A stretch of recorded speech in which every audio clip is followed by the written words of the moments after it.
can proceed. Good afternoon, everyone. We reconvene the 16th meeting of the Joint Select Committee on National Security. I wish to welcome the Honorable Minister of National Security, who has agreed, in keeping with the principles of transparency and accountability, to attend at this meeting to be interrogated by the members. And we wish at this point in time to acknowledge that this meeting is being broadcast live on the Parliament's Channel 11, live on Radio 105.5 FM, on the Parliament's YouTube channel, Parlview. I wish again, Honorable Minister of National Security, to welcome you. My name is Keith Scotland, the chairman of this Joint Select Committee, and I wish to acknowledge that members would introduce themselves, starting at my left.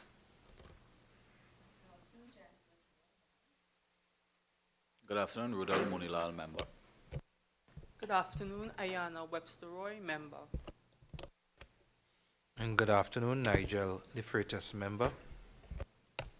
Good afternoon, I am Randall Mitchell, member. Good afternoon, everyone. Paul Richards, Vice Chair. I would like to introduce the support team who have made this meeting possible. Firstly, Mrs. Jackie Sampson Miguel, the Secretary to the committee, Mr. Brian Caesar, our Assistant Secretary, Crystal Gittins and Sophia Shah, our Research Officers, Malti Jaglal and Corinne Villafana, who represents the Hansard team, Mr. Roger Hector, a Legal Officer, Richard Alexander, the Broadcasting Unit, and Karen Joachim, our IT Officer. Welcome. As Chairman, I will now invite the Honourable Minister to introduce himself, please. Thank you very much, Chairman and members of the committee. I am Fitzgerald Ethelbert Hines, Member of Parliament and Minister of National Security. And I am more than pleased to have accepted your invitation in the spirit of accountability in the way we know how. And I'm happy to be in your company to treat with the very serious issue for which I was invited. Thank you. You're very welcome. A brief background as to this inquiry and its objectives is that the Joint Select Committee on National Security is pursuing an inquiry into security, safety, and protection of citizens with specific reference to the factors that contribute to the prevalence of illegal firearms and gun violence in Trinidad and Tobago. The objectives of this inquiry is to try to understand the matters related to national security policy in Trinidad and Tobago, to consider security, safety, and protection of citizens with specific reference to the factors that contribute to the prevalence of illegal firearms and gun violence in Trinidad and Tobago, to understand the primary factors that contribute to the prevalence of illegal firearms and gun violence in Trinidad and Tobago, to identify prevailing trends concerning illegal firearms and gun violence, to measure the effectiveness of strategies currently being utilized by stakeholders, to identify additional strategies to address the primary contributing factors, and to develop and propose recommendations to Parliament where this is applicable. This committee is a very seasoned committee. I will just briefly remind, of course, all members as to our protocol and courtesies, and the fact that the committee members will direct their questions through the chair, and we will invite members to kindly activate their microphones once recognized by the chair, and please turn them off when they're finished speaking. We will now proceed to have our questions, and Honorable Minister, I wish to direct the first set of questions that I've prepared to you and your good office. Could you tell us, under your purview, what is being done to address the primary factors that contribute to the prevalence of illegal firearms and gun violence in Trinidad and Tobago?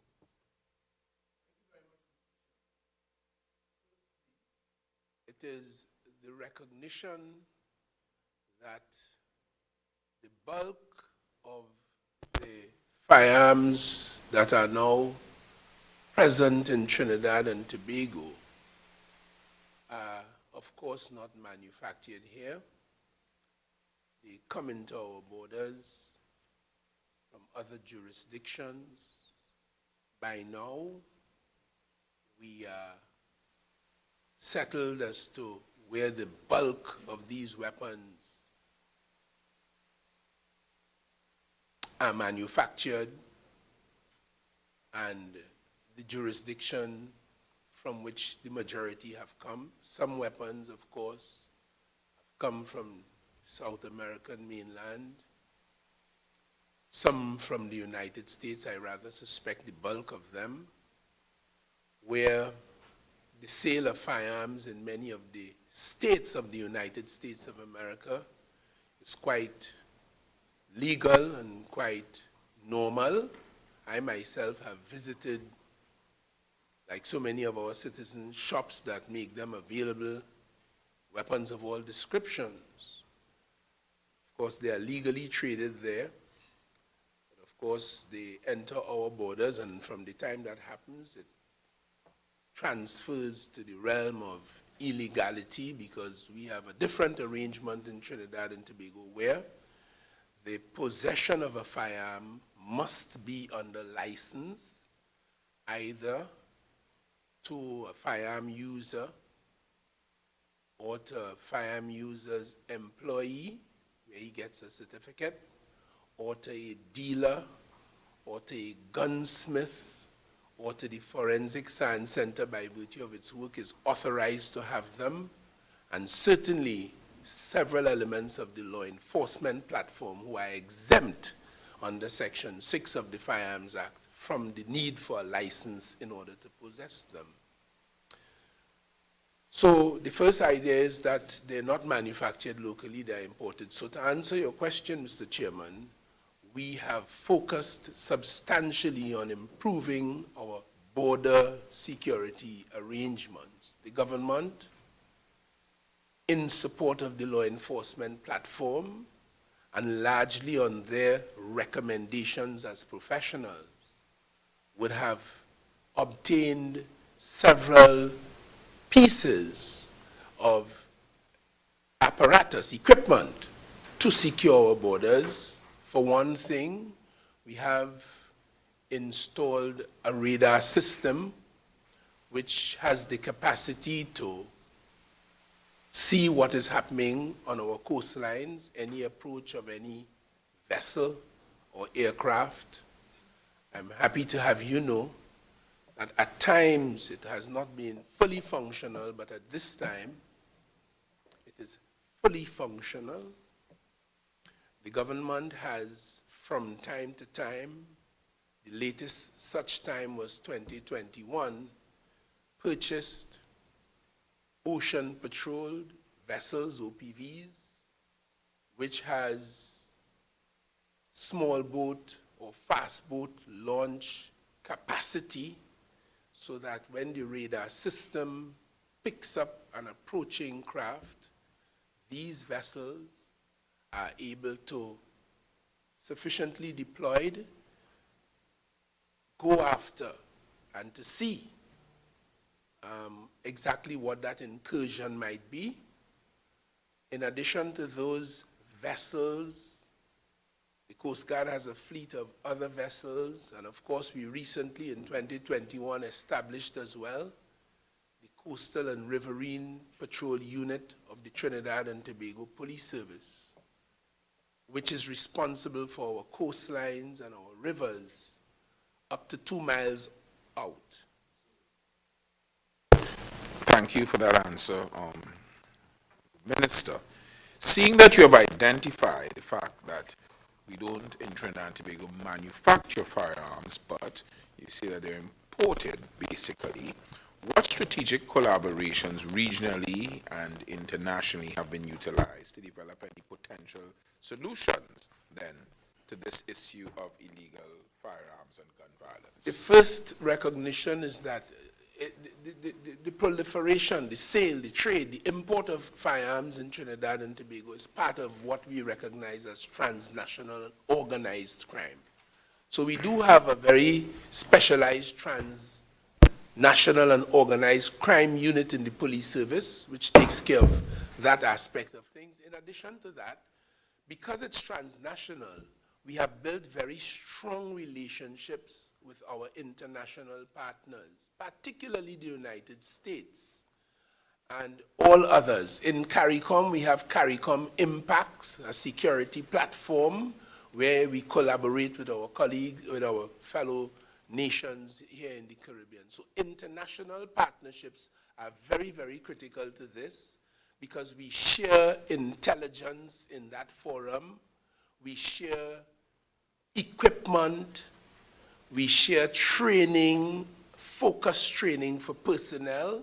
So that is one of the ways in which we tackle that. In addition to that, there are now 2 well-established international platforms dealing with border security in the context of the issue of importation of drugs and firearms. That is to say, AirCop and CCOP, 2 international platforms, a number of states around the world with a particular formula, with a particular structure, which is replicated from country to country as participating member states. We share intelligence in that platform, we share training. So AirCop dealing with our airports, and CCOP dealing with our seaports. And in that relationship, and I had the opportunity to attend one of their sessions recently and saw firsthand the way in which they conduct affairs and the way in which they train our personnel and share information. And we have had some successes in it. So those are some of the ways in which we are dealing with the question of our border security.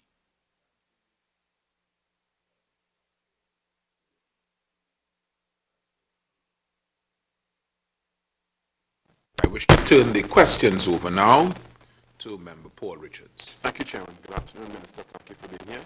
I think it's commendable that you presented yourself, given the situation facing Trinidad and Tobago, in the interest of identifying what the public can expect in the fight against crime. The first question, let me start with the most recent revelation by your good self yesterday in the Senate, as much as you can tell us.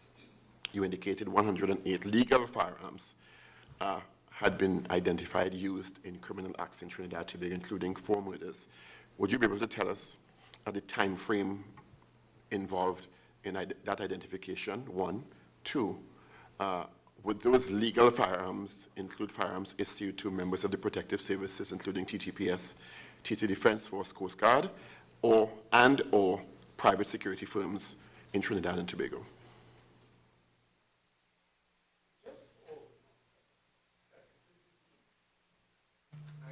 Say that they were engaged in matters that had attracted the attention of the police.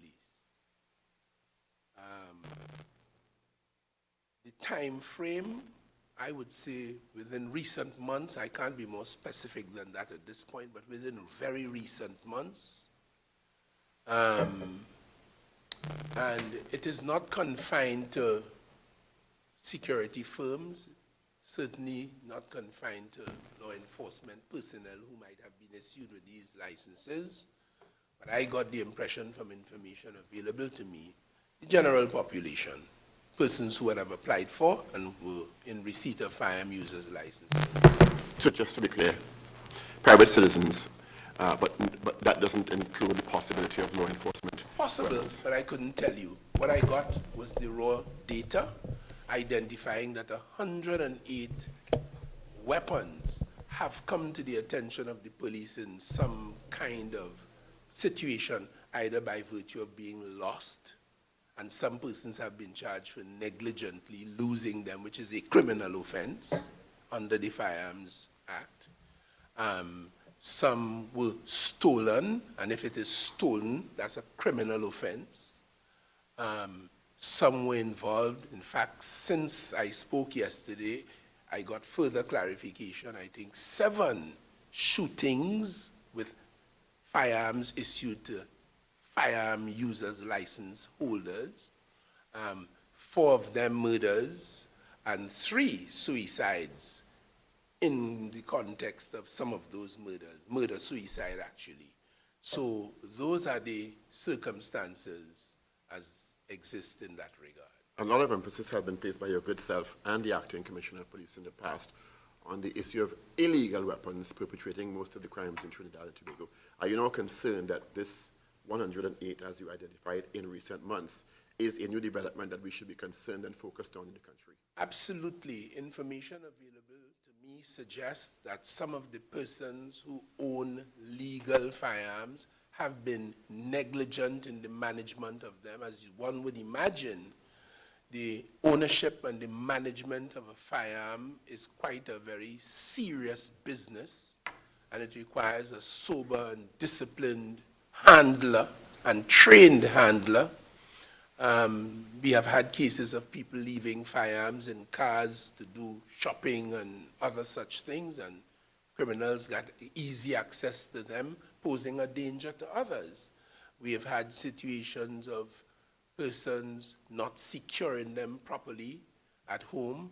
We have had reports of people showing off, gallerying, to use a colloquialism, showing off, posing with them, putting them on tables. Negligence is a bit benign, or maybe considered benign.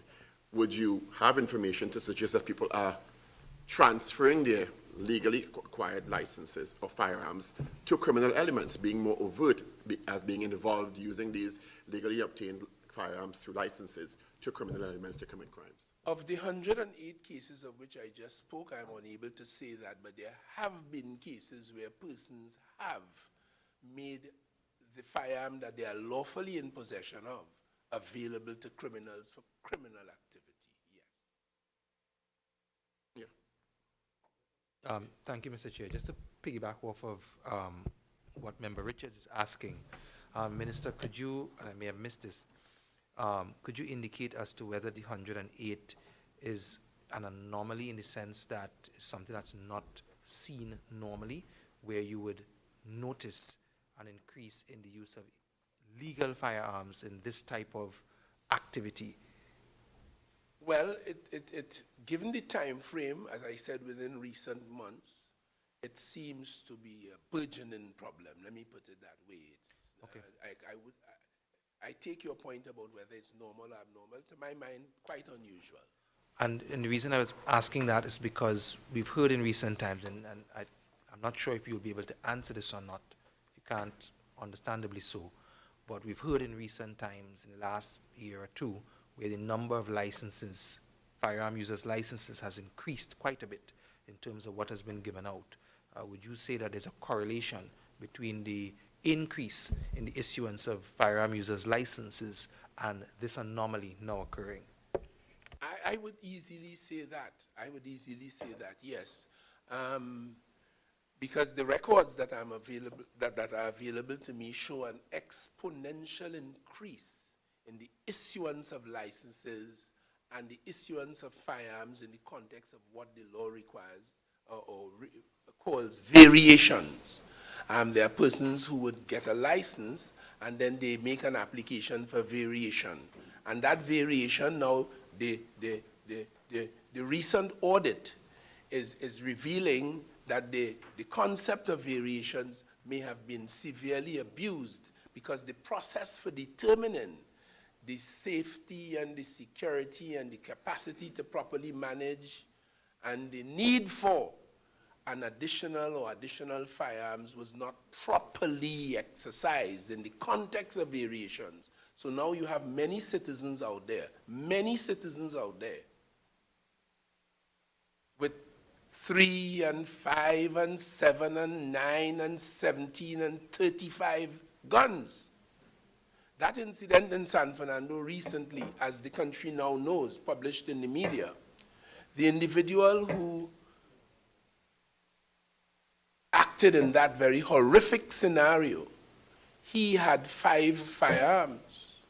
I understand a rifle, I understand a pump-action shotgun, and I understand 3 pistols. He went on the scene with 2. I don't want to go further into that, but clearly we do have a problem. And in addition to that, when we see the number of rounds of ammunition discharged in murder, for an example, incidents. There was one murder in Woodbrook a few months ago where they recorded something like 65 shells, casings on the scene. So it tells us that there is a proliferation of and a tremendous amount of ammunition around, so that we have a problem. To quote a U.S. politician, I reclaim my time. Yes, your time has been reclaimed. Continue. On the same issue of legal firearms, would you be able to tell this committee, Minister, if you believe the monitoring and mechanisms in place for persons with legally issued firearms is sufficient at this time, in addition to what are the ammunition being used with these legally issued firearms? Because the firearm user's license also, there's a component for acquiring ammunition. And if you think that those mechanisms need to be reviewed and strengthened at this time? Absolutely yes. From the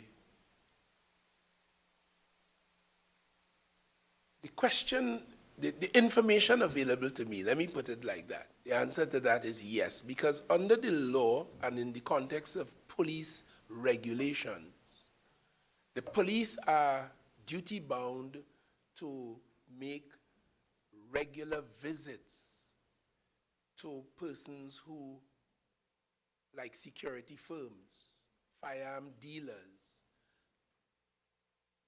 matching the police records with the records that are supposed to be kept by these institutions and seeing that they are properly managed and accounted for.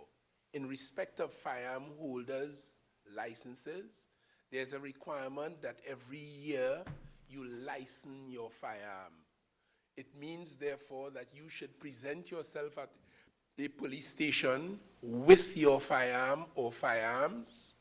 They will take a look at them, make sure that the serial number is that which is recorded in the police records, and on that basis, satisfy that it exists, it is being safely kept. If the police want to come to check home to see where you keep it and keep it safely, that is open to them, and then the license is granted. So for the firearm user's license, it's an annual audit, so to speak. And the police can go at any time to check the books of a dealer, a distributor, or a gunsmith who are authorized under license to keep these weapons as well. But in the spirit of truth, I am not now sure whether those methods have been consistently followed. With that said, and with the understanding of your own utterances in the past and that of the acting commissioner of police about the number of illegal guns and the type of weapons that we're seeing appearing on the streets in Trinidad and Tobago committing crimes, and now the conversation about the number of firearm users' licenses that have been issued in the past couple of years, does the government / the state have a perspective on, based on international best practice, what we as a country consider a safe number of firearms available legally in Trinidad and Tobago, so that we get a sense of, per capita, what this country can safely accommodate? I do not think we have that. What we do have is, so far, an unwritten policy, which is a restrictive policy, unwritten, since independence to the current time. In this restrictive policy, a position wasn't taken on the number of firearms that you should have licensed and in the atmosphere, so to speak, but rather a firearm should be issued to someone when he or she is able to demonstrate a need for it, for self-protection, protection of one's business, and that sort of thing. And a very robust assessment is done of the person and the circumstances and his or her capacity to keep it safely, and then the license is issued. This restrictive policy is in contradistinction to that which exists in the United States, for example, where in an amendment to their constitution, they have the right to bear arms, and therefore I told you, you can walk into any shop and buy whatever you want in any quantities that you want. So we had, and we still have, that restrictive policy. Within recent years, the conduct, to put it blandly, of a past commissioner reflected more that liberal, open, deputize everybody, give everybody a gun philosophy that was contrary to the restrictive policy that this country always knew. And the figures, when you look at the figures for the grant of firearm users licenses for many years back, this is why it's very restrictive, very small. And when you compare it with what happened in the context of the last 3 years or so, then you see the exponential jump that Member De Freitas raised, to which I agreed. So there's where it's at. Do you, as Minister of National Security, with that said, and I'm trying to get a sense of, given the exponential granting of those licenses and the number of firearms legally available to private security firms, protective services, that we are in a safe space in Trinidad and Tobago with a number of firearms in the country, legal firearms. Given what we're seeing of criminality and, as you said, some negligence being discovered in recent months, and also an unregulated private security industry, which also may be adding to the problem that we don't know about. Well, I would not want to comment on whether, for those reasons, we can say that we are in a safe space. What I would say is that the Strategic Services Agency of the Ministry of National Security conducted a very impressive, in my view, a very intellectually supported, in my view, assessment of the number of illegal firearms in the country a couple of years ago, and arrived at a figure somewhere in the vicinity of about 12,000. In my own mind and anecdotally, I believe it has since increased based on other information available to me. Apart from illegal firearms, we have just broached the question of legal firearms and the mismanagement of those and the potential for difficulty as a consequence of that. But we also have a problem where information available to me shows that I mean an exponential, I mean in millions, I mean millions and millions and millions of rounds of ammunition were authorized to be imported by firearm dealers. Millions and millions and millions. And that... So wasn't there a mechanism in place to manage that? Well, the mechanism is the Firearms Act, and the prime driver is the Commissioner of Police. And as I told you, we have a restrictive policy that was challenged in that time and in that circumstance. So you had that. So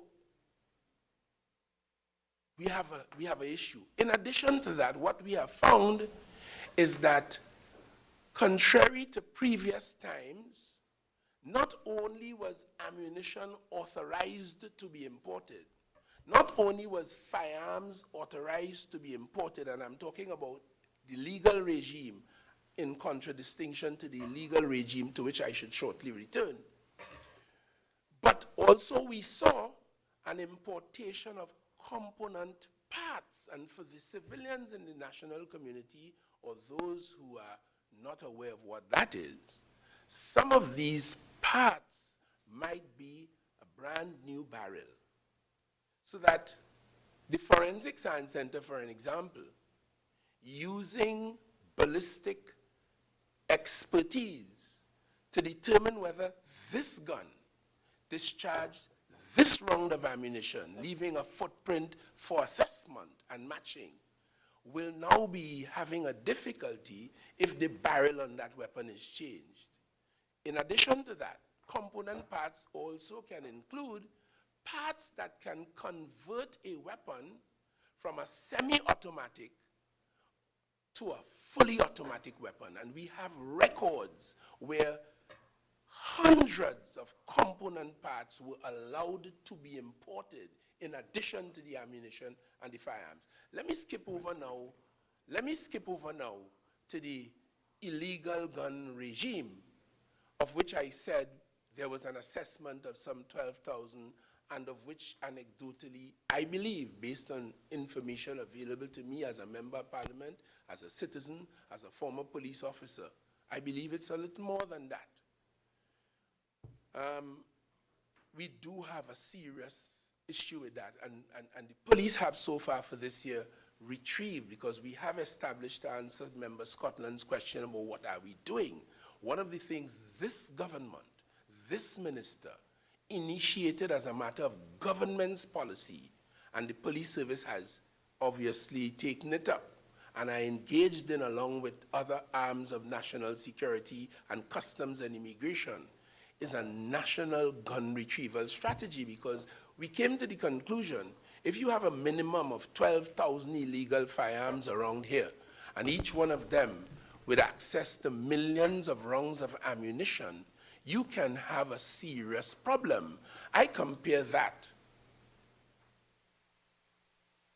You can have a serious problem.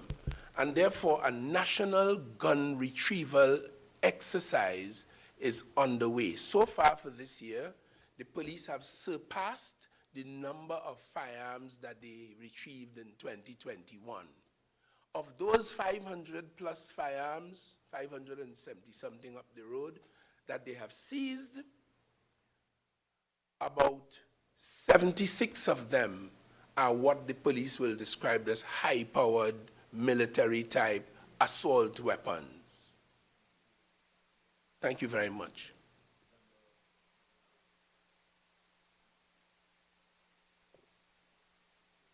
Turn on your mic, please.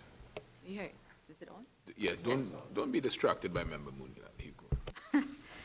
Never. Thank you, Chairman. Minister, although you cannot confirm the time frame for these 4 murders that have been committed, as you say, with legal firearms, are you aware that that is less than 1% of the number of murders committed for this year so far?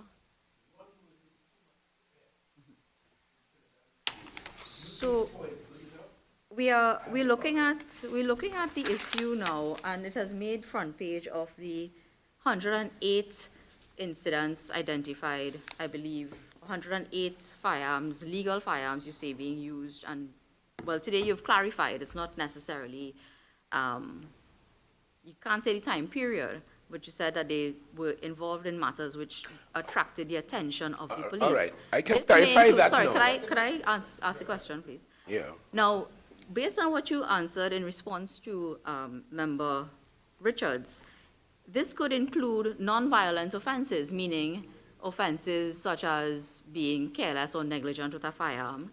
It could include offenses or things that would have attracted the attention of the police, such as misplacing or losing your firearm.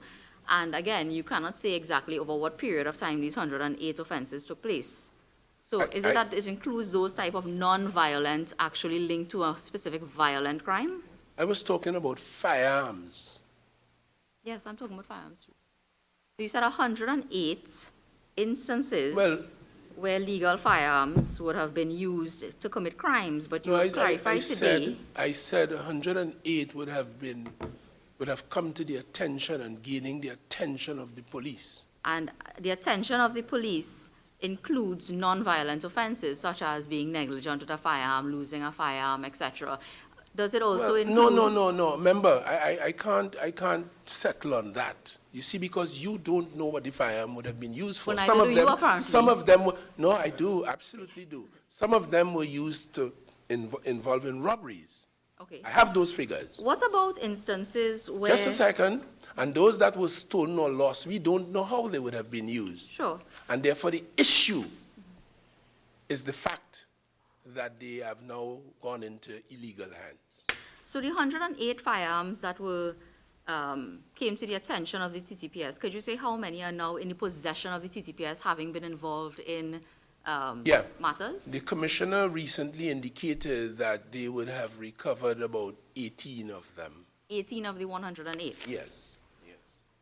And I can now tell you that I'm talking about events that took place between 2017 and 2021. So from 20 of the 108 you're speaking about? Yes. So between 2017 and 2021, of all the crimes committed involving firearms, 108 incidents, you are saying, not necessarily violent incidents, were committed with legal firearms. Legal firearms came to the attention of the police in 5 years, 108. I am saying to you, I cannot tell you, I am not in a position, neither would you, be able to say what these firearms would have been used for. Some certainly for robbery, which is taking away from someone by force. And and I told you that in seven cases, it led to the death of human beings. 7, I thought you said, okay. 7, 4 murders and 3 suicides. Okay. Suicides included. What about the corresponding exponential increase that we have noted in the number of persons who have defended themselves by the use of legal firearms over this period of time? I did a brief survey of the news, and I could tell you now, just from the news reports, October 2022, Kunupia, armed bandit killed. October 2022, South Park, bandit killed. 2019, a 63-year-old supermarket owner shot 3 other bandits fled. December 2020, Petit Cafe, bandit shot. October the 4th this year, St. Joseph man chased off bandits, 6 armed bandits, a 59-year-old man. July 2022, 2 shots in El Socorro, 3rd wounded, a businessman and his 88-year-old father. November 2021, it was reported that a prison officer who was shot dead while tending to his fruit stall had applied for an FUL and was awaiting that same to be processed. And as we know, prison officers had been targeted. There was a period of time where prison officers were being targeted regularly. The exponential increase that you speak about of legal firearms being used, and there appears to be a significant amount of emphasis being placed on the issuance of legal firearm permits and so on, FULs. But there's also a corresponding increase in the number of persons being able to defend themselves and being forced to defend themselves due to the fact that they are under attack, particularly people in the business community. How does the ministry view that exponential increase in the number of persons who have saved perhaps their lives and those of their family members by arming themselves through a legal, perfectly legal process?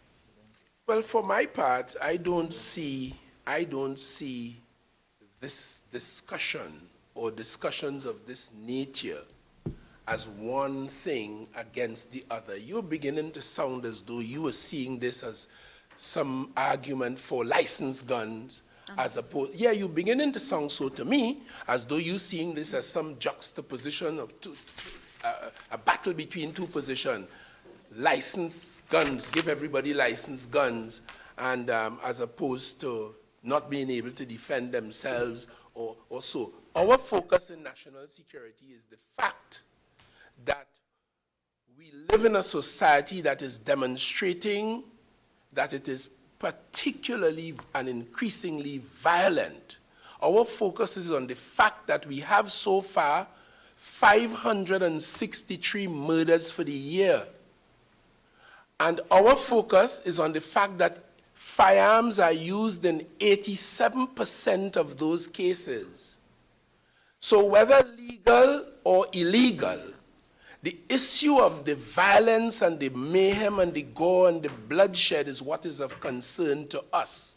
And we are grappling with the illegal issue, and now the legal issue is beginning to burgeon in as another element of the problem. That's the way we see it.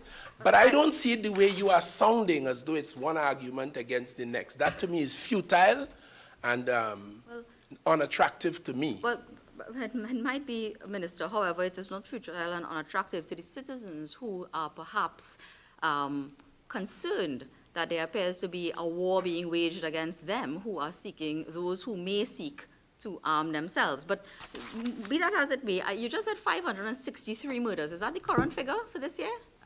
Correct me if I'm wrong, because I didn't get that data. I don't know. I don't know if you wish to correct yourself. I said earlier, 563 firearms have been recovered. Oh, you just said 563 murders for the year. I So see. I do want it I to see. be, I'm sorry. I'm sorry. Unless you're anticipating. Yes. Right. Yes, but yeah. Could I just, in my short time, I want to ask you one other question about the number. There was an issue raised with respect to illegal firearms, which is more of a concern to citizens, particularly in the business community, and a suggestion had been made through the media about Customs and Excise Division being misplaced, and perhaps the issue of port security being better placed in a ministry that is focused on security, because of the fact that Customs, whilst they perform a revenue collection function, being placed in the Ministry of Finance, the issue of port security appears to be one that is of grave concern and is not being given the attention it requires where they are presently located. Can you tell us, how has the ministry been dealing with the issue of customs and the fact that it appears to be well known, it was I think on every front page this weekend, that the issue lies in customs with respect to the entry of illegal firearms through the legal ports of entry in this country? Yes, I think it is well known to many of us. In fact, when I was a part of this committee, we actually undertook an exercise of similar nature as today's business. We visited all of our ports, not all, most of our ports. We went to Point Lisas, we went to the port of Port of Spain, we went to the airport, we did the rounds. And as long ago as that, we had become sensitized to the fact, and we reported to the Parliament, that our legal ports of entry was proving to be a risk area and a threat area to us.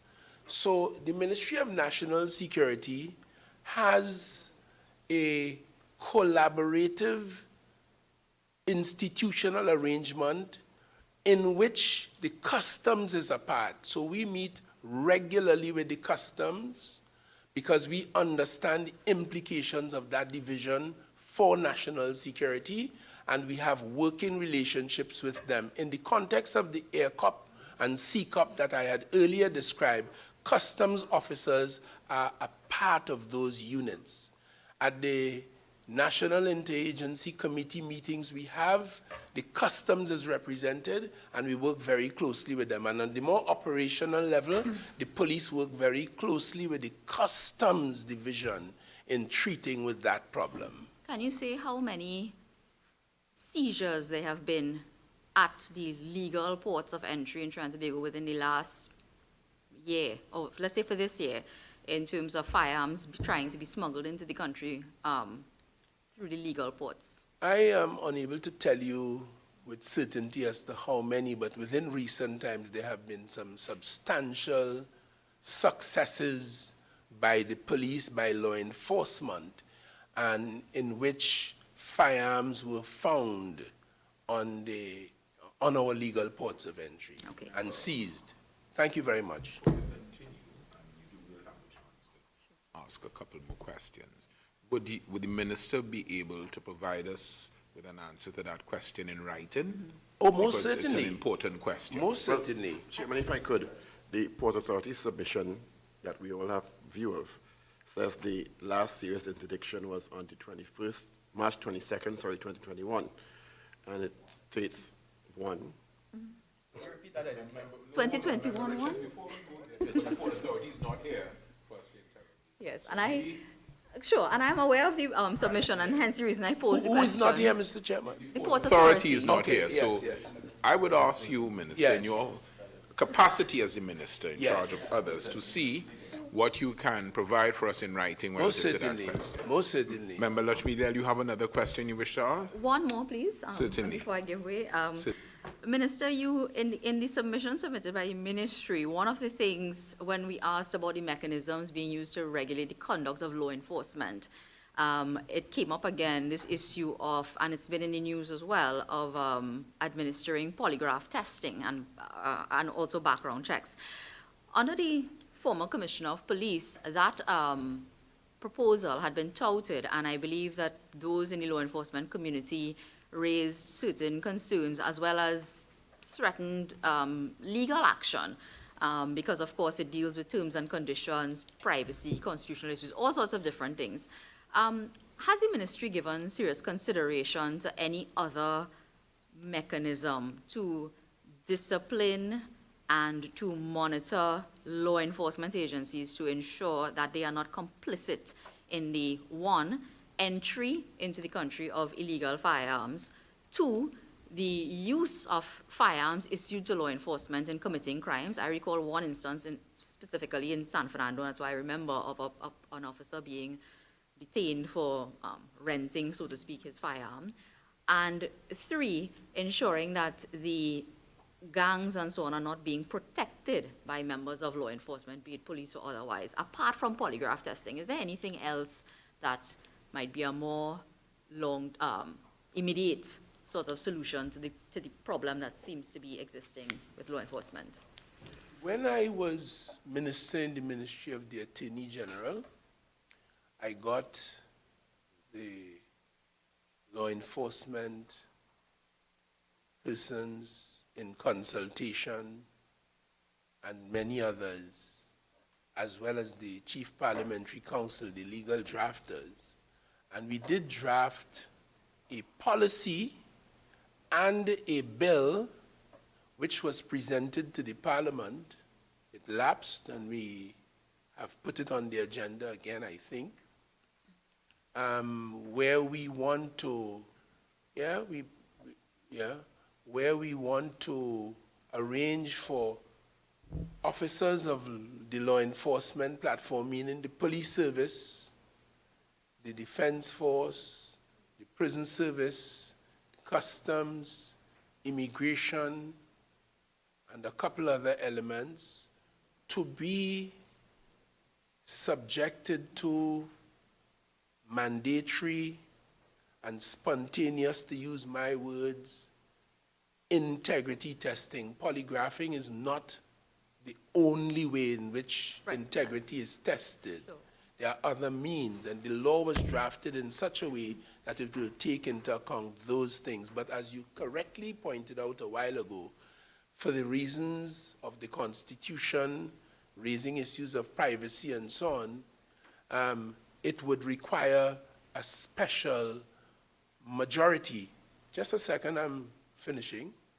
It will require a special majority for the Parliament's consideration, and one hopes that in recognition of the fact that personnel in key places like the customs and the police service, in the example you just gave, the examples you've just given, can and have proven to be short on integrity and exposing the society. Although they have been sworn and they are being paid to do their jobs, they pose the greatest risk, and therefore we need to pay attention to that.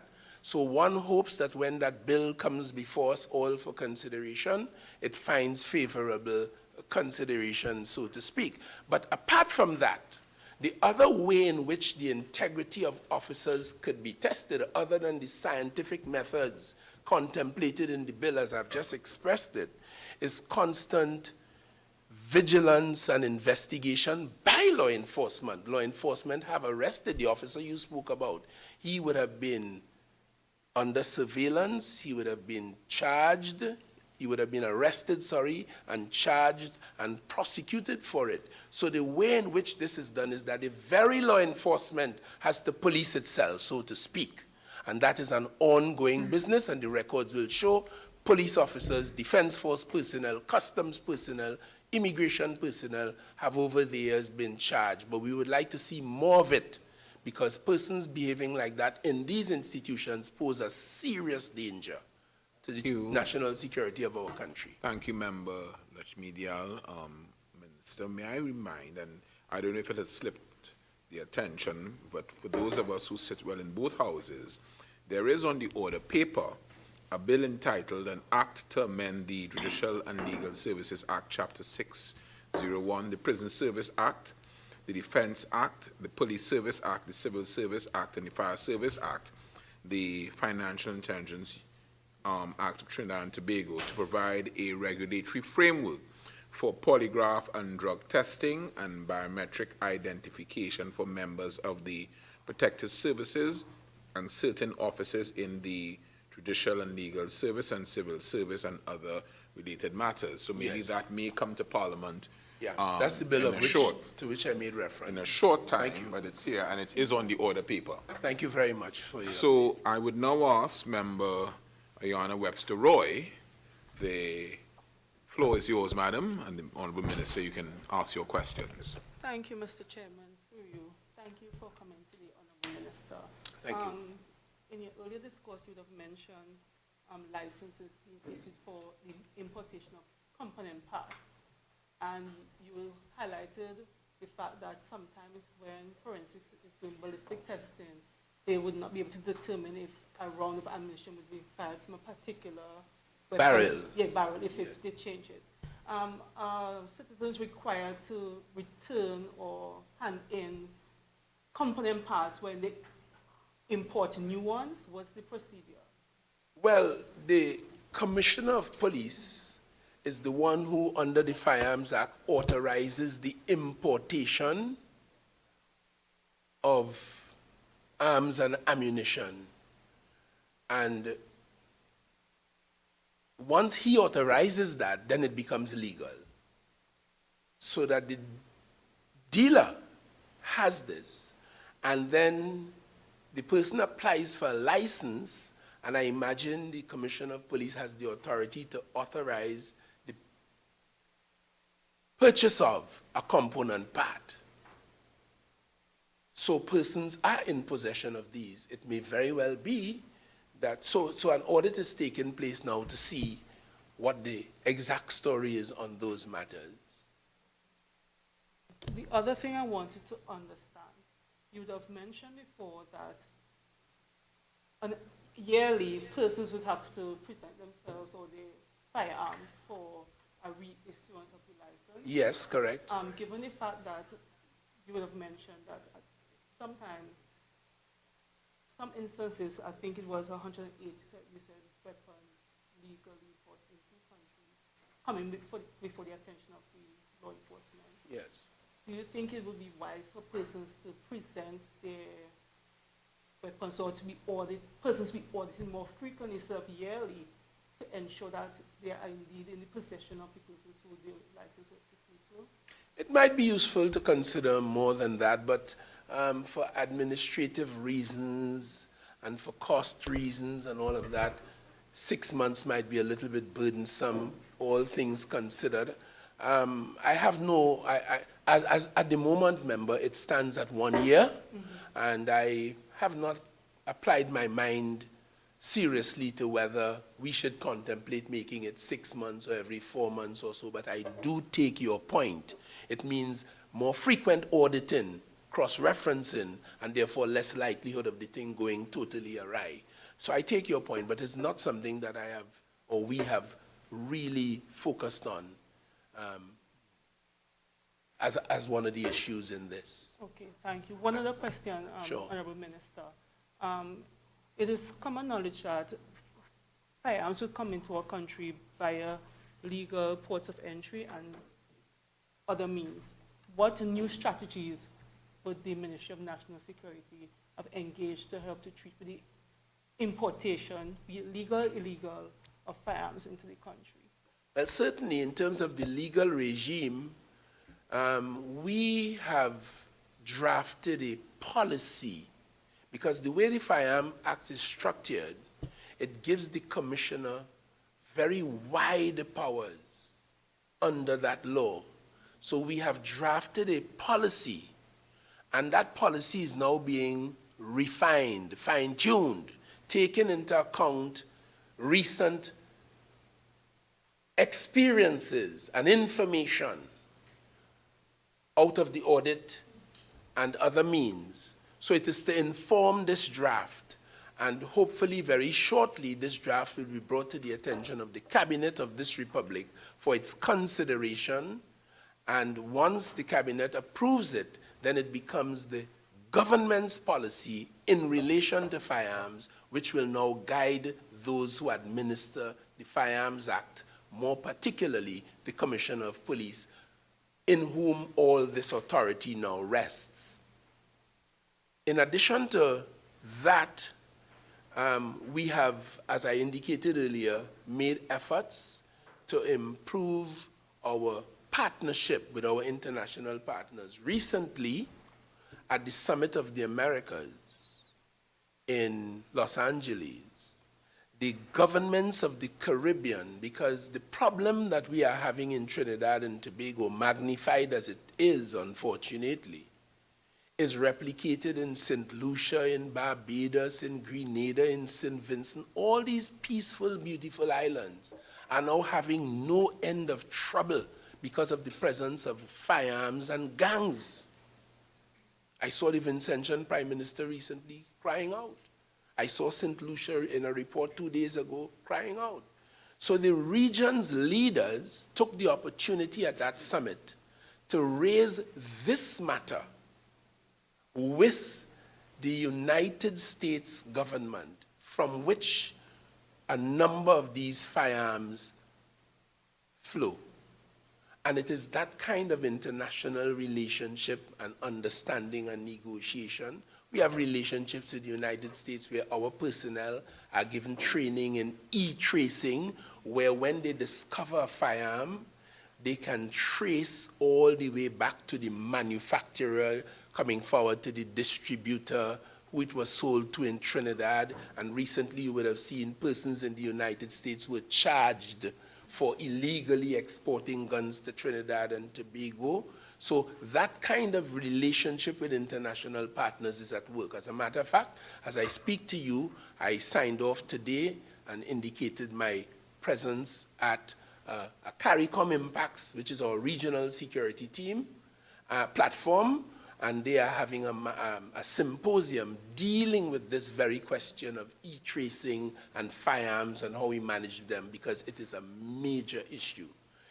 Those things, in addition to our border security arrangements, are the ways in which we, Trinidad and Tobago, are trying to protect ourselves from the ravages of and the impact of firearms, legal and illegal, on the people of Trinidad and Tobago. Member, I know you had an issue to raise as it relates to Tobago.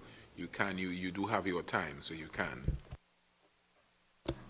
Honorable Minister, we were recently seen in Tobago where a couple murders involving firearms, and I want to know if there's any specific strategy or intervention to help to reduce the number of illegal firearms entering into Tobago and to further strengthen and protect our borders from the illegal entry of firearms into Tobago. Right. Well, we being Trinidad and Tobago, I give you the assurance, the same training and the same strategies and the same positioning of the vessels and the radar system, all the things that apply to Trinidad apply equally to Tobago.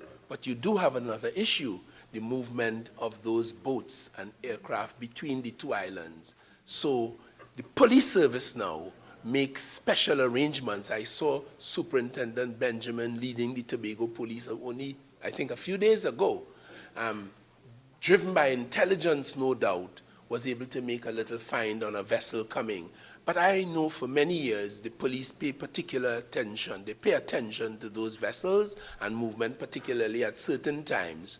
But I do take the point that Tobago is is having a tougher than usual time, and we will ensure that all that is being done flows to Tobago as well to protect the people, just as we should. Thank you kindly. Member, are you finished or you have other issues? Member De Freitas. Thank you very much, Mr. Chairman. Minister, I just wanted to ask a question, and this may be a little bit more opinionated in terms of a response, but in relation to illegal firearms in this country, could you indicate just how easy it is to get a gun, a legal gun? I get the impression that it is, as we used to say in yesteryear, as easy as kissing hands. They are very, very, very available. I mean, you get reports through the police about teenagers in possession of a gun. I mean, a couple of days ago, a parent approached me. Her 17-year-old son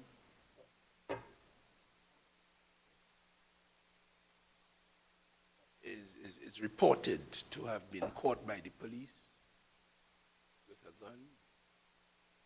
They do seem very prevalent. It's 12,000 estimated, and I told you I think they might even be more, because we have about 264 illegal points of entry around Trinidad and Tobago.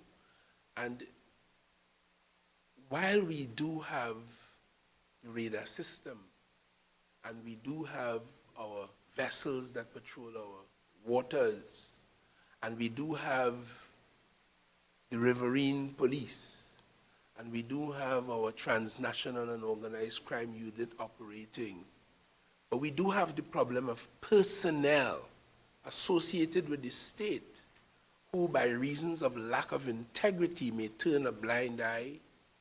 We also have cases where citizens of Trinidad and Tobago support some of this by providing protection and cover to those who make incursions into our borders, in some cases 25 minutes away from the South American mainland. We have had cases of police officers, defense force personnel, supporting, protecting that kind of activity. It is particularly difficult.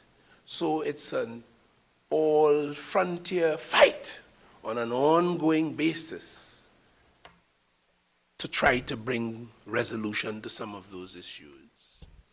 Thank you very much, Minister. And in your discourse and response to that question,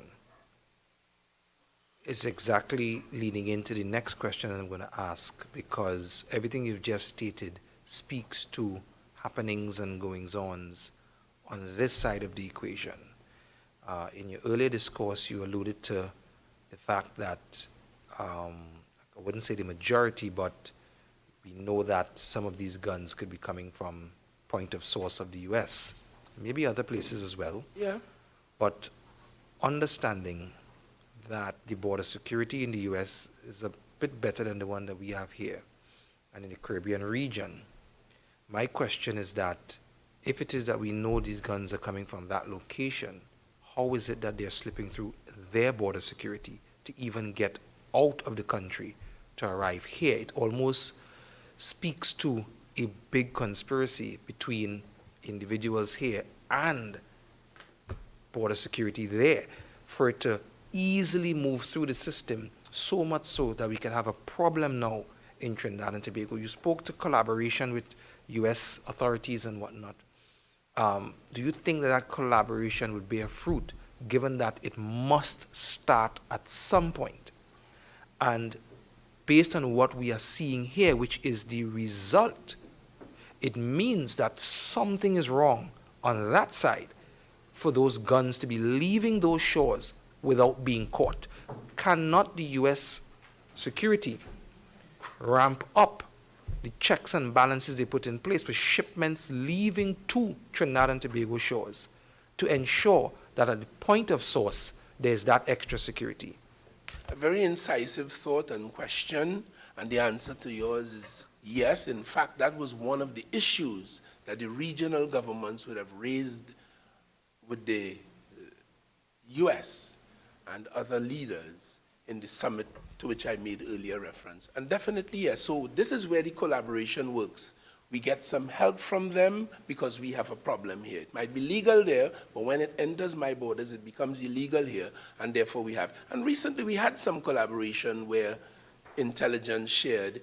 I told you just now we're doing e-tracing, and the US has shown its willingness to prosecute people where those kinds of things occur.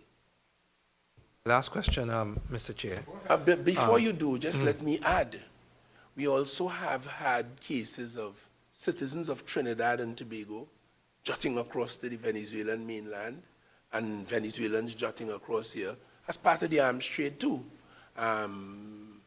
We've had that. And then you have, so it's. My last question was in relation to the mathematics of it all and the calls for gun amnesties to be implemented. Do you really think gun amnesties, would be effective, given that the mathematics seems to show that we are not yet at a level statistically to make a dent? So you're indicating that there are 12,000 approximately illegal firearms, but let's say we're removing 1,000 a year, but we're still fighting the issue of guns coming in. It seems as though we're not really making a dent, and having a gun amnesty, which may give you a bump of another 1,000 or so, the fact is that, is it really effective? Because somebody who has a gun, and there's a gun amnesty, they will bring it in, walk right back out and get another one. So they're seeing it from a money-making standpoint. I'll come in, I'll get some money, or, I wouldn't be charged or whatnot. But I could walk right back out and get another gun quite easily. So how effective is gun amnesties?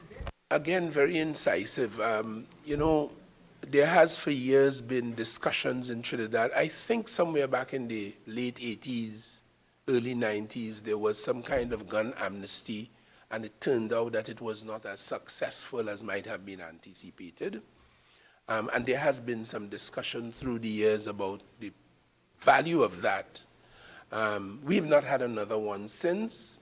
For my own part, and you have asked me to give you my opinion, for my own part, I do believe that a very focused law enforcement, driven by intelligence, an all-out committed, ongoing retrieval exercise could do a lot to mop up many of those firearms here. I do not anticipate that those who have them to use illegally will hand them over in an amnesty, because these guns, one, they themselves are a serious trade commodity with lots of money behind it. I know of a case where a gentleman cleaning his yard found an assault rifle which he didn't put there in his backyard, because sometimes, very often, criminals hide their stuff in the neighbor yard, unbeknown to the neighbor. Sometimes they use fish wire and pull it up in the tree. They have all kinds of ingenious ways in evading detection. But this gentleman found it and did what any decent citizen should do. This happened in South Trinidad. And he called the police, and the police went and they took possession of the thing. And then, of course, the criminals sent an emissary. And she went to the man to tell him that this thing was worth $45,000 and he should not have called the police. And of course, events flowed from that to some kind of resolution. But some of them, it's the commodity, it's a trade, so it's value. They won't just hand it over. For some, it is used to bring value, to do robberies, to do extortion, and all kinds of kidnapping for ransom, and all kinds of nasty crimes.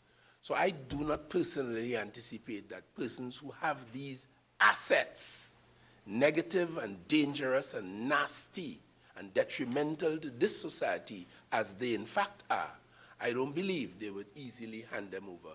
And this is why I have faith that the police service, supported by the Defense Force, and all other elements of law enforcement, driven by intelligence, and with the support of the population, should be able to deal with this matter over a period of time.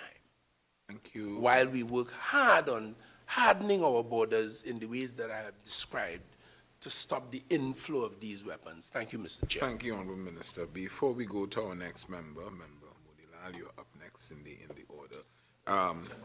Please, with the greatest respect in deciding on the order earlier, I got the impression that I was after Minister Mitchell, and I will not like to usurp the position that we had already agreed to. You will not be usurping As it. I understood it, I was the second to last, and the last person would be Mr. Richards' member who was joining us by Zoom. Has that changed inadvertently It or hasn't changed. deliberately? You have the wrong impression. You go after Member De Freitas, and I have it in writing here. I have the order in writing. But before you go, sir, I have a question from a member of the public. Yes, You sir. still have a little chance. This question is, given the clear connection between the prevalence of gun crimes and criminal gangs, does the Trinidad and Tobago Police Service and other law enforcement agencies have a proactive approach to eradicate organized criminal gangs in Trinidad and Tobago? Thank you very much. It's a Question from a member of the public. useful question. And one of the things I didn't say a while ago is that these gangs have these weapons. This is why I don't anticipate they'll easily hand them up. But because of their gangland activity, which would have involved murders in many cases, there is the question of retaliation and retribution.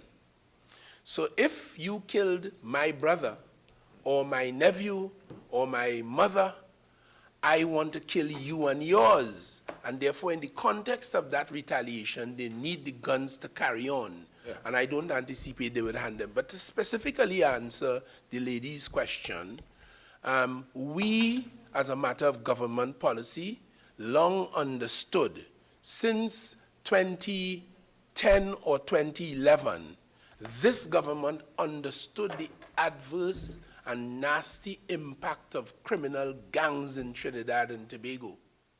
And in 2011, for those who have recalled, and that's not too long ago, for that reason, this government, at that time in opposition, gave full support in the parliament to the passage of very stringent provisions in the anti-gang law, reflecting our view, which is now the government's policy. We also, along with that, supported amendments to the Bail Act, which restricted bail for persons charged under the anti-gang law. And we watched that work in Trinidad and Tobago for 5 years, and we felt it was worth its while. It was quite effective, so we gave support to it. We continue so to do.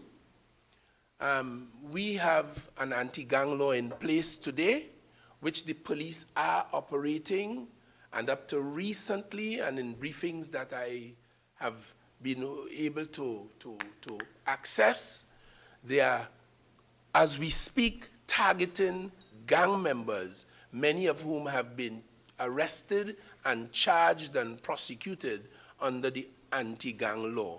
I hope that, and this government and the law enforcement platform are unrelenting in their pursuit of gangs with the one purpose to dismantle them, because they are a dangerous threat to Trinidad and Tobago. They steal too many of our youngsters, inculcate them into the ways and the whys of the gangs, and spoil a lot of lives and cost a lot of lives. So we are wanting to do something about it. Thank you, Minister. Member is snapping at his heels to get his questions in. Member? Thank you so much, Mr. Chairman. I have just a few questions to the very distinguished minister.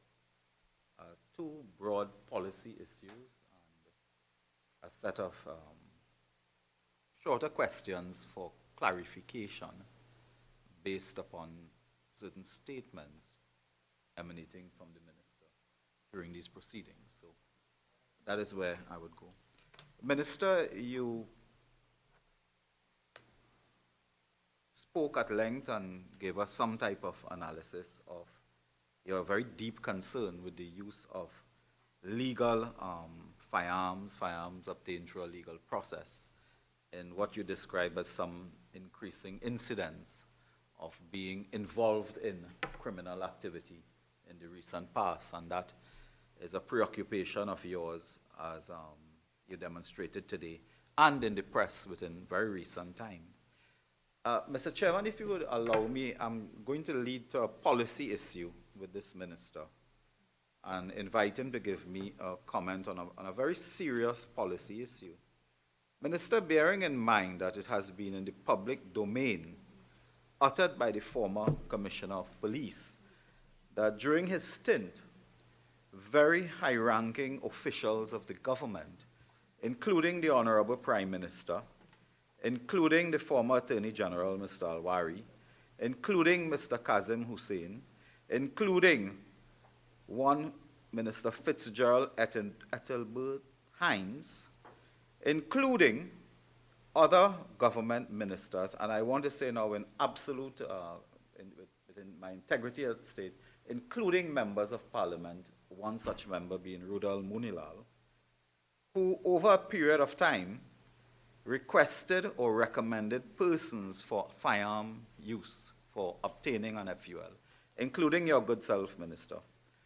Bearing in mind that the Prime Minister, the former Commissioner of Police, indicated that the Prime Minister also recommended someone by the name of Michael Daniel for a firearm dealership license, also recommended other persons as well for firearms.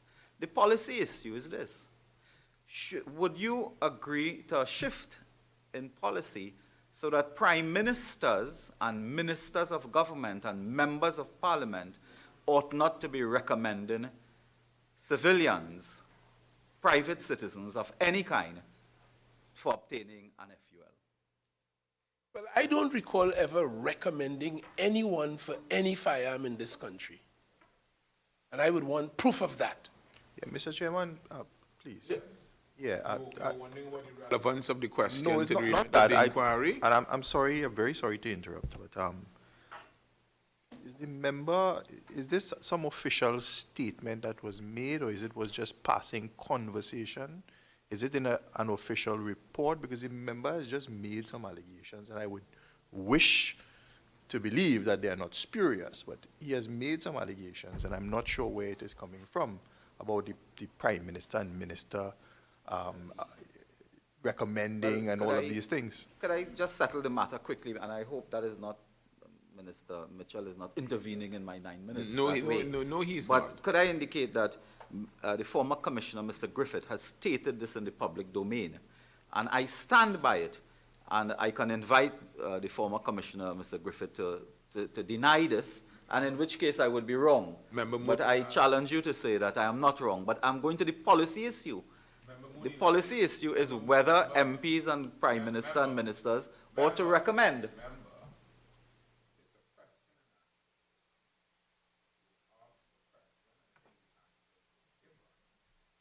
Partly. So partly. could I move on? Okay, let me move on quickly.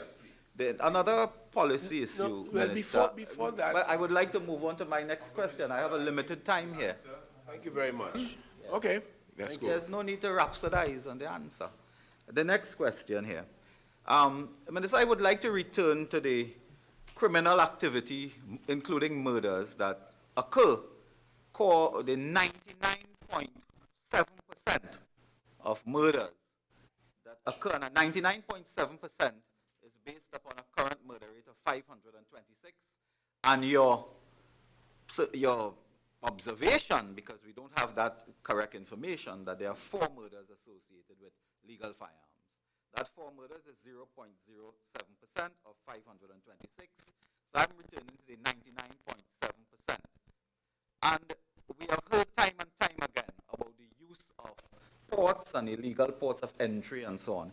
Could you indicate to us today whether CCTV cameras, which is a wider issue I can raise at a later time, whether CCTV cameras are used at all in this jurisdiction to monitor borders so that they can intercept or interdict vessels coming onto the shore with illegal firearms and so on. Whether we do have any capacity at all with CCTV cameras of a special order, as the minister may be well know, infrared special camera lenses, night vision and so on, to monitor the shores, any CCTV camera regime in place for that specifically. Are you aware of that? I mentioned we have a radar system that detects vessels and aircraft coming into the space. I am aware that at the moment we have 1,796 or so cameras located at different parts of Trinidad and Tobago. And that's as far as I can go. So you cannot state to the committee whether or not there are specific CCTV cameras that are used for border monitoring, a radius along a border. You're not aware? That is as far as I can go. Okay, there's no need to go further on that issue. Minister, you also told us earlier, and I just need, this is a clarification issue. You said there were 108 firearms, legal firearms used, but the TTPS would have in their possession only 18 of that. Recovered. So you're aware of 108 which are registered through a legal process, and clearly you know the owner of that, the licensing, the person in possession of a license. And 18 have been recovered, so the rest have not been recovered. Could you tell us how many persons, these owners, because it's clear they are legal firearms, have been arrested by the police I'm in unable related to say charge? no. You I'm are unable to say no. Would you give a commitment that you can get that information to this committee? Yes, I can. I can obtain that in writing, yes, from the police commissioner. Thank you. Not Mr. Commissioner, sorry. Mr. Minister. In this country, they move from one to the next. No, You no. could never tell. Not only that. One move from national Not only that, security to Mr. Chairman, I commissioner really wish I was. I wish I was an inspector or Well, sergeant. no, hold on. Could the minister give me his attention? Member, your excitement is evident. So if you just pause a while and deliver your question, all will be well. Continue. Chairman, I really hope you are not intruding on my 9 minutes as well. Thank you. I'm not. Anyway, we are about 9 minutes, not 9 millimeters. The response here you gave to a couple issues about this coastal riverine unit and the importance and so on of this, and you suggested earlier that it was making some, progress. We are in possession of a document dated October 25th, 2022, relatively recent, from the Trinidad and Tobago Police Service, in which on this matter they report to this committee that although inaugurated on July 1st, 2021, the vessels were dry docked, inspected to meet standards and so on, licensed, insured, relevant training and certification. And a decision was made to merge several units, including air support unit, coastal, riverine, and so on. Could you confirm whether this is operational or not at this time? It is operational, because it is a point that they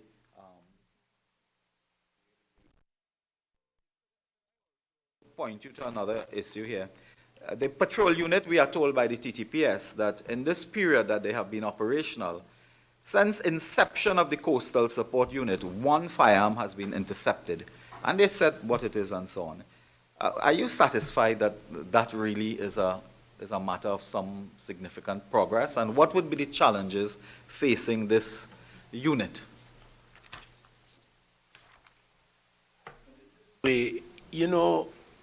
Very unfortunately, we have not found any system, any method to measure the preventative aspect of policing.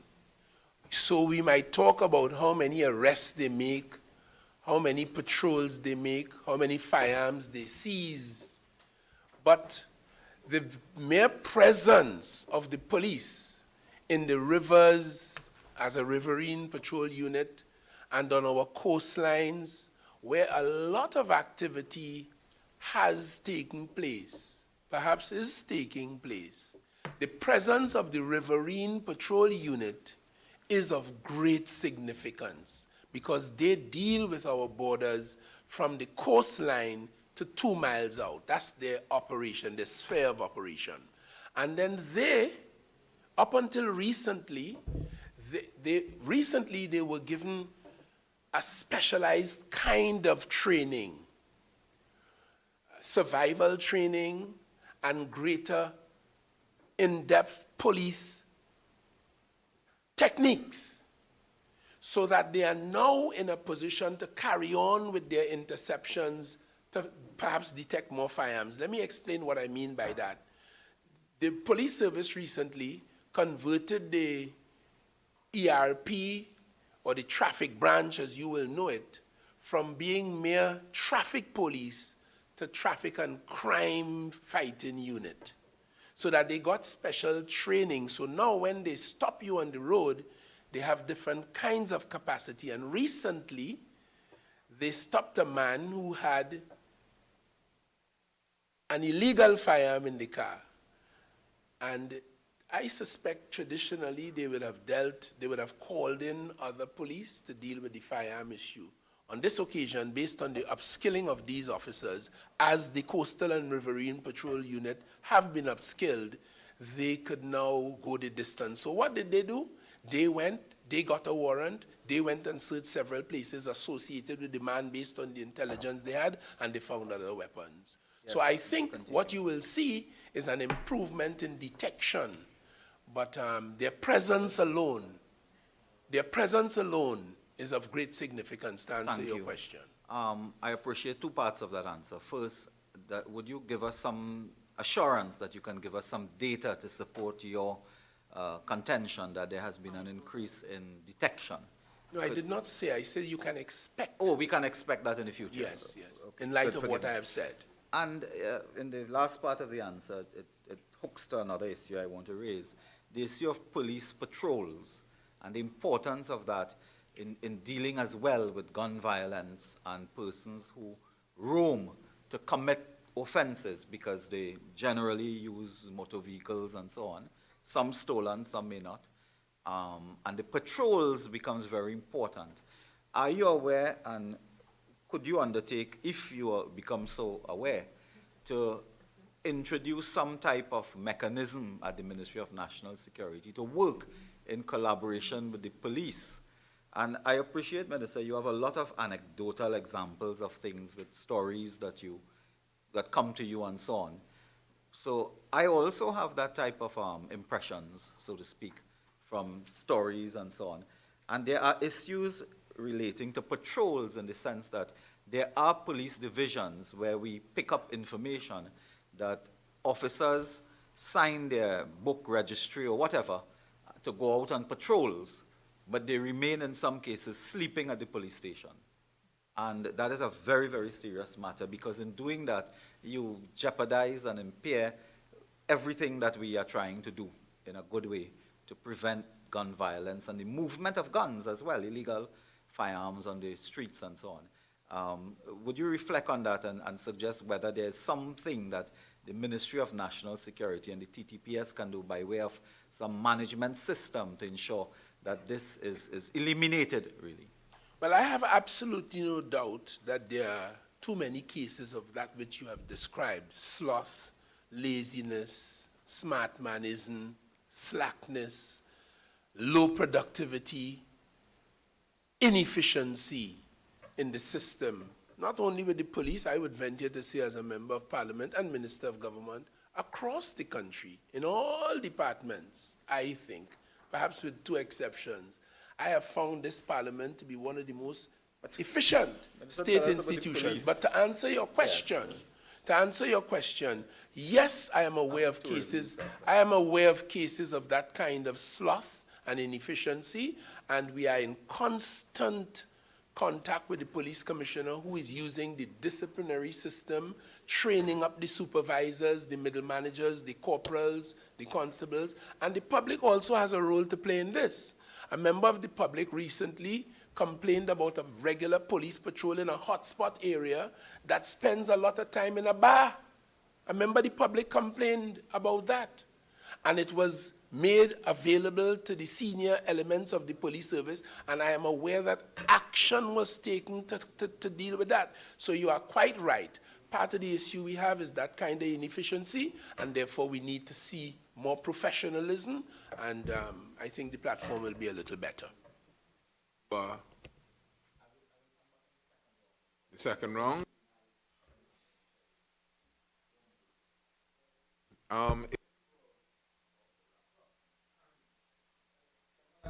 Aware that in our planning, we would have a second round, so. No, I would leave my next question to the second round. But Mitchell? Thank you very much. And may I first, Mr. Chairman, place on the record my gratitude for your openness and transparency and commitment to good governance by appearing before this committee to answer our questions in light of the very grave concerns of national security. I want to piggyback on one of the questions that Member Munilal as well as Member Richards asked. Now, I'm suggesting to you that there are loopholes where the question of legal firearms are concerned. Not so much the legal firearm, but the question of the ammunition. You're allowed a maximum number of ammunition, but when you go to the range, you can purchase more ammunition, and you can use the ammunition on the range, and you know that with respect to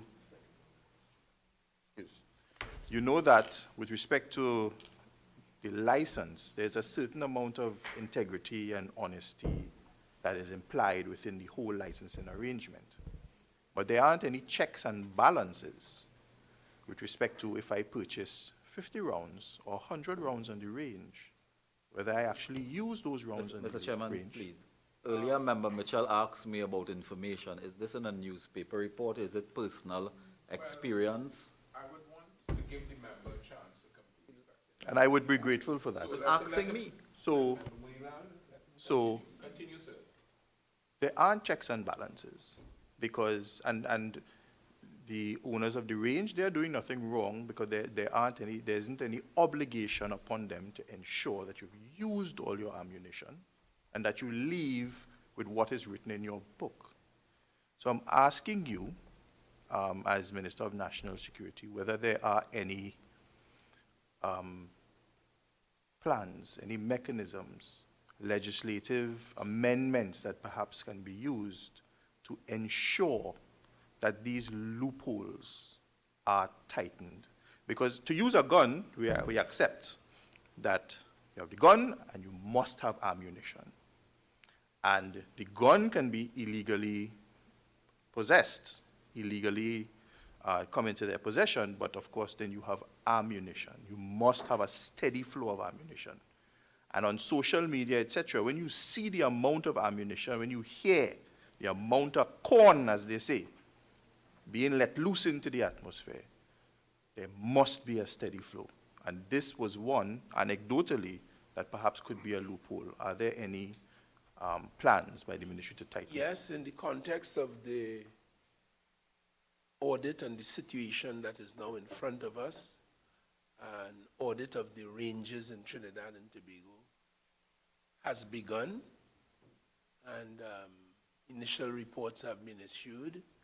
And yes, I have had reports of the kind of looseness and opportunity that you have properly described.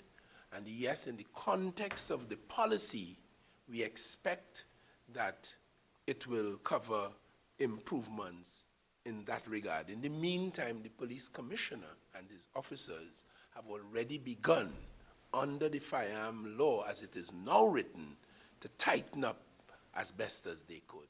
So that matter is getting attention.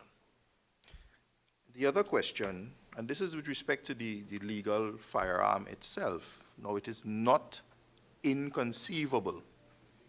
It is not inconceivable that persons with 2, 3, 4, and 5 firearms could enter into some rental scheme. It is not inconceivable. However, when you acquire your firearm, you have to make a trip to the forensic center and you do your ballistic testing, and they say that it's like fingerprints, the striations, it's unique to each weapon, each barrel.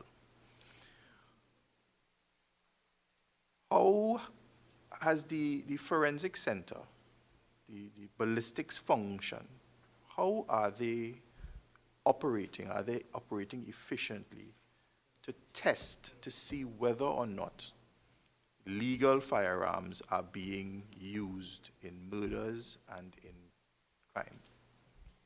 When I came to this ministry, one of the complaints I received early o'clock from the police is the slowness of the process at the Forensic Science Center. They play a very important role. They test the weapon to see whether it is a firearm for the purposes of evidence in the court, and that it could discharge a projectile. The police were having all kinds of problems with that. They had to wait 2 and 3 years to get this certificate, so the matters were backlogging in the courthouse and creating its own problems. In addition to that, the Homicide Bureau, not getting ballistic feedback as promptly as they could, would go to investigate a murder, but they are unable to make the kind of links that police should be able to make with a firearm they may have found in Diego Martin or another shooting incident in Belmont, and that kind of thing that ballistic analysis can generate. And we have here the very expensive IBIS system, which does that kind of identification. So once the police complained to me, and seeing my job as including a significant element of my job as a minister, particularly as a Minister of National Security, solving problems. So I then went promptly to the Forensic Science Center to engage with its leadership, to see what was happening, and of course, to try to rectify the problems raised by the police. And I spent a considerable amount of my early months doing that. Just to jump forward, today the police commissioner will tell you, if you bring him here, that there has been a significant improvement in the process you have described, because we have now begun uploading far more quickly the ballistic information gathered from a crime scene or from a weapon detected and seized by the police into the IBIS system, giving the Homicide Bureau the opportunity to do the kinds of links that they do, and they are now reporting, the Homicide Bureau is reporting to me as minister that they have begun to see patterns and make links and charge some people for offenses as a result of that. So what we have done is really to quicken the pace, and what we have also done to strengthen the ballistic capacity is that because they had only a limited number of persons and they could only do a certain number of cases, and then you had the usual Trinidadian thing of low productivity, perhaps come to work 10 o'clock in the morning and leave 2 o'clock with an hour lunch, and the usual thing, the molasses up the wall syndrome.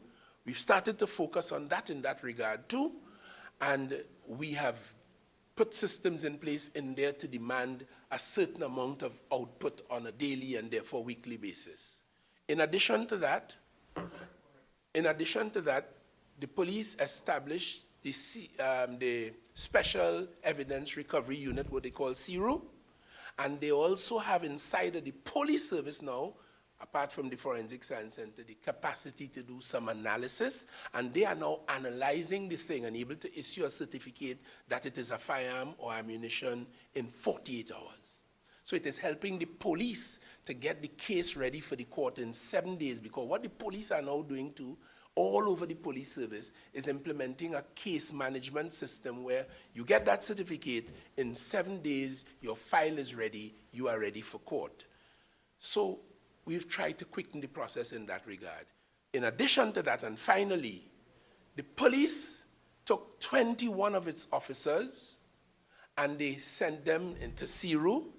They got the basic training in ballistic analysis, and then they sent them and posted them at the Forensic Science Center, where they got further training and upskilling and certification and gazetting. So now we have many more people in the Forensic Science Center able to do the work I've just described. And therefore, I am not surprised that the homicide unit and the police commissioner as their leader is reporting that we have seen an improvement in this aspect of things. Yeah, last question. So I just want to, we spoke a lot about the, I wouldn't call it the value chain, or the supply chain, where you have the firearms, they're manufactured. There's some sort of arms dealer in the middle, and it's transported here, it crosses the borders, and it comes in. We can't talk about the illegal firearms because they are just objects without speaking about the people behind the firearms, the shooters, the killers, the criminals. In terms of the information that is available to you, talking about these criminals, has the recent failure to pass the Bail Amendment Act any effect on the upsurge in criminal activity and murders and firearms that we are seeing today? The police commissioner has indicated to me as minister and has stated publicly that the reversal of the stringent provisions of the Bail Amendment Law and the Bail Act has weakened the police's capacity to manage gangland and other criminal activity. I verily believe that to be so, but as a Democrat, as a parliamentarian, as a law-abiding citizen, we have to live with whatever the law is. And the bail circumstance is a lot less restrictive now than it was. That is the hand that the police has dealt, and they'll have to work with it. I think they can still, by improved policing and improved targeted policing on the known gang players and their members, I think they can bring the situation to heel. Minister, we want to start a second round, but members, the protocol, we have one question. Everybody gets a question to ask the minister. Member Lakshmi Diyal had gotten my ear, Member Richards. But let us go in, I think your question, is it a piggyback question that you will take your one question in the second round? Yes, Member Chairman, Richards, yes. would you cede it? It is ceded by Member Richards. Go ahead. Thank you, Member Richards. Can the minister indicate, piggybacking off the question that Minister Mitchell tried to, attribute to some extent or ask to acquire about the condition of bail, could the minister say how many persons charged with firearm offences since the lapse of the Bail Act have been granted bail? Okay, good. Would you, Honorable Minister, would you provide that in writing for us? Because I want to say, a chart with a comparator, as opposed to when it was in force and when what we have now could be very effective. Yeah. Maybe convincing others that they may need to support this bill. So we will get it in writing. Constituency Privy Council. Miss, Constituency Privy Council. Member Richards, let's go. Lobbying for votes now. In Parliament to pass the bill, yes. Should be Yeah. the minister. Thank you, That's Chairman. a good suggestion. You should. Minister, whilst you were chairman of this committee in a different incarnation, you commendably championed visits to 3 ports, the Port of Port of Spain, Airports Authority, and Plibdeco. The committee created an extensive report, including a plethora of recommendations, which I have before me because time won't permit me going through them, which identified major gaps in security process and mechanisms at the legal ports. You're on record, as is the Commissioner of Police, Acting Commissioner of Police, as identifying the legal ports as a major gap in this country's porosity. And according to the submission from the Port Authority, dated October 25th, there was one identified interdiction on March 22nd. One, even after this committee in 2017 created this extensive report about the gaps. Question. There was one what? One identified interdiction Oh, I on the see. report. Yes. In the context that both yourself and the Commissioner of Police identified the legal ports as a major point of entry of illegal weapons, suggesting that there are still significant gaps at the legal ports, in spite of the extensive report of this committee and the work championed by yourself. Is there really a will to deal with the issues at the legal ports in Trinidad and Tobago, given the clear utterances by yourself and the Acting Commissioner of Police and others about the ports being so porous that illegal weapons continue to flow through those unabated, if we identify one in this report submitted by the Port Authority? And why, and is there a legal prohibition for the TT Police Service playing a more active role in addition to port security, customs and excise in trying to stymie this unfortunate flow?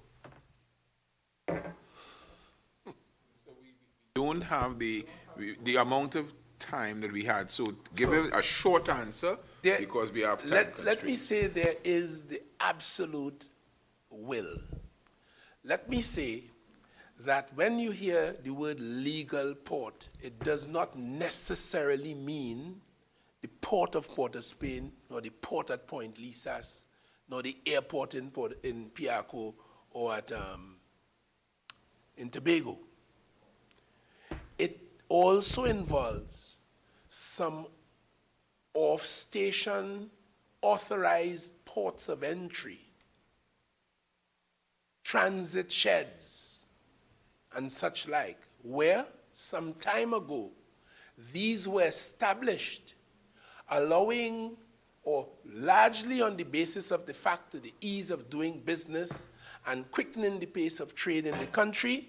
They established some private institutions around the place acting as ports. And when we went to the port, you and I and this committee found out that there are many containers that leave the port of Port of Spain and otherwise and go elsewhere without the scrutiny that is required. You remember that? And therefore, a lot of it goes to these transit sheds, which has now revealed itself to be one of the major items of the porosity. The will is there, and action is being taken as I speak to you And the to intervention deal that, with that. that information is? Huh? The official response to that information by the state is? The matter is under immediate and active consideration. And I might just say in closing on that matter, since I don't wish to say more, that the recent finds of barrels of guns in a legal port was not at Port of Spain. It was not at Point Lisas. It was in one of those. Thank you, Minister. Member Webster Roy, in your second rounds, do you have any matter you want to interrogate the Honourable Minister? Question, but Honorable Minister, if you can say something now to the public to reassure them, what would you say? I would say that the government of Trinidad and Tobago, expressing the will of the people of Trinidad and Tobago and carrying out its mandate, which it owes to the people of Trinidad and Tobago, is fully cognizant of the pain and the trauma and the loss and the mayhem and the internationally soiled reputation that this crime scenario is generating, and that this government has demonstrated through its policy and shared with the police and the defense force and law enforcement that we want swift and resolute action, technical, professional, institutional, to bring this situation to bear. I would say to them that we have the will to do it, and it is being done. We need the support of the Parliament because some of the fight requires legislative support. Some of the fight requires judicial support. This morning, a police officer complained to me. A firearm charge, I spent years tackling a case, solve the case, get the firearm. The matter finished yesterday. A fine of $8,000. Heartbreaking and demoralizing to the police. So they are asking this minister to use his ministerial office to communicate to the judiciary that it needs to be more sensitive to the problem and send stronger messages, because we have a magistrate could give 10 years in jail. We have lifetime sentences for arms and ammunition. And therefore, yes. Just Before a second. I'm saying on. what they are telling me to do. Right. So that whether we can achieve it or not, but I'm just saying to the people of Trinidad and Tobago, we need support of the parliament, we need the support of the judiciary, and most of all, we need the support of every member of this society to join in, gang up as it were, against the criminal gangs, but we ganging up to do right and to make this place better and safer. That's what I'd say. And I'm confident that together, we can do it. Thank you, Honorable Minister. And I know you would know that the state is entitled to appeal if they feel that a sentence is too lenient. As Member De counsel, I Freitas. most certainly do. Thank you, Mr. Chair. Just very quickly, Minister, so how do you propose that we treat with the issue of individuals within the system that may be assisting these other individuals to allow these illegal firearms to get through the legal ports? You did indicate that they would move from the legal ports that we know, Port of Spain, Point Lisas, to a transshipment point, and you would find barrels there. But they still have to land in one of the legal ports at first. And you know as well as I know, and Senator Richards would have known when we went, that it starts with the choice of which container gets searched, and other things such as the port scanners, which we found to be down at that point in time. Went through the process, this committee, of trying to get it up and running, because it was one little issue to solve it. Now to hear several years later that scanners are not working. No, the fixed scanners are So they're working. fixed, good, so they're working now. So how do we treat with the issue of those within the system that are assisting these individuals to get these guns through? Member Richards asked as part of his question, and it's relevant to what you're asking, whether the police, I think I understood his question to be whether the police have any impediments to getting inside of the customs areas and so on. This government has made it very clear to the Trinidad and Tobago Police Service that while it must follow scrupulously the laws and the Constitution of Trinidad and Tobago, subject to that, no place is out of bounds for the police in Trinidad and Tobago, with or without a warrant as the law demands, and that the police will have access to things to make sure that this country's borders are protected. That's one. And two, intelligence-driven, once we, and it has happened, is happening, identify any individual as being involved in any conspiracy or criminal activity, they are seen as, treated as a criminal, evidence is to be found, and they are to be prosecuted in accordance with the criminal law of Trinidad and Tobago. Minister, there's a question from the public. I will put it to you. I will assist in one part of it. Given the prevalence of the gun crime in Trinidad and Tobago, does the minister support an increase in the penalty for firearm offenses, as well as the introduction of a dedicated firearms court? Answer the first part of the question, Minister. I will be able There's to a assist. case that bears in on our jurisdiction called Aaron Hines out of Jamaica, Yes. where the gun court was challenged for its constitutionality and found to be unconstitutional. Yes. There are legal issues with setting up a gun court. Notwithstanding that, we have a Criminal Divisions Act or law in this country which allows the judiciary administratively to have family court and different types of Fourth court. gun court A in And- Port of Spain. That's Yes, and it can administratively Yes. identify a court or courts that can deal specifically with those. I would like to see them meeting 24 hours a day and dealing more swiftly with these matters. We used to have evening court in Arima. I would like to see that. So to answer the the second part. question, You the say. second part is, at this stage, I believe that the sentences that are available to the courts of Trinidad and Tobago for convictions for possession of firearms Yes. and ammunition are sufficiently severe to deal with the issue. But the Thank you. question of actual sentencing is a matter for the judiciary. Thank you, Honorable Minister, for that. Member Munilal, you have your second round of your one question. My one question. Yes.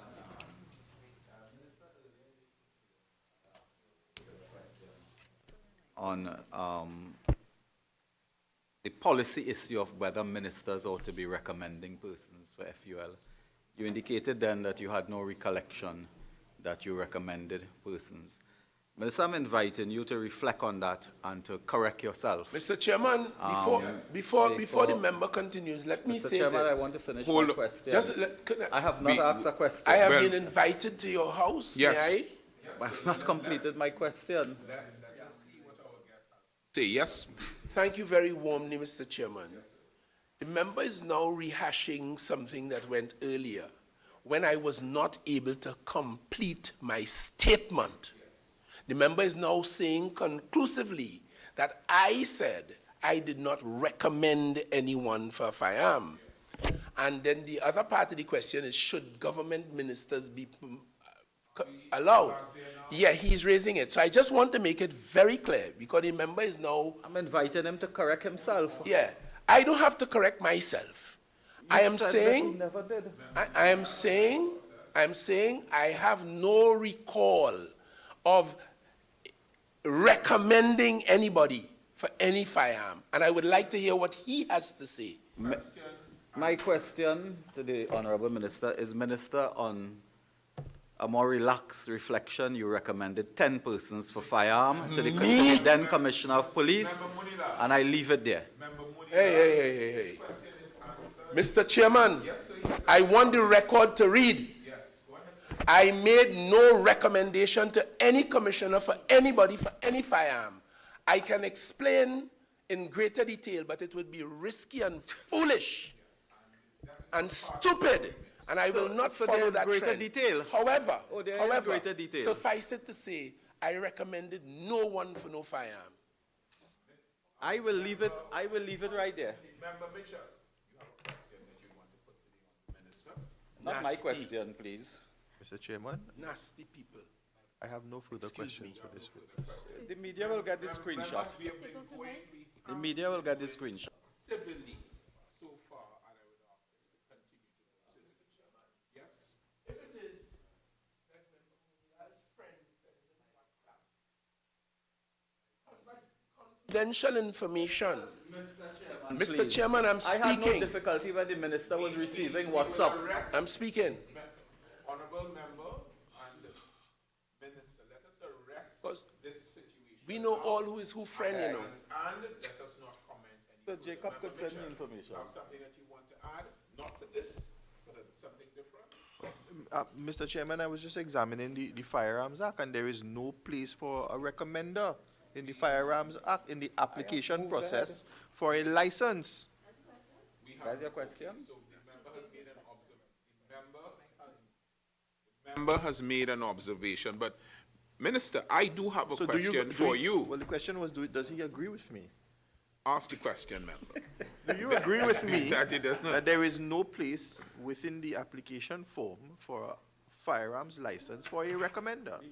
I do not have the form in front of me, but I know that an application for a firearm is made and it is considered by the police commissioner, and the police commissioner in his own fulsome and wholesome discretion issues a firearm. Thank you very much. In his full discretion, Of course. Nobody else can do that. and it is an independent authority. Of course.